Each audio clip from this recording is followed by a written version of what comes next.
How to install our 15-inch round black cast aluminum fence and gate insert. You'll need a measuring tape, pencil, scissors, jigsaw, tape, and safety glasses to complete this installation. To get started, locate the dotted line and use scissors to carefully cut out the center of the template. Next, use a tape measure to find the center of the gate or install location and mark it with a pencil. Determine your desired height and tape down the template. Using a pencil, trace the inside of your template. Next, locate the 3 holes marked on the template and use a 5/8 of an inch bit to drill all the way through. Remove the template. Use a jigsaw along your pencil line to cut out the opening.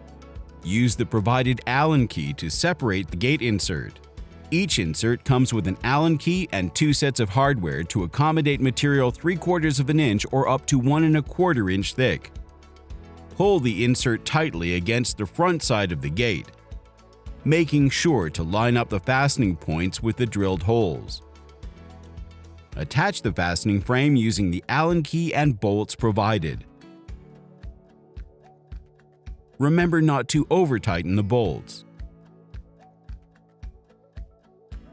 Nice one! You've successfully installed your new round insert. Visit nuvoiron.com to learn more.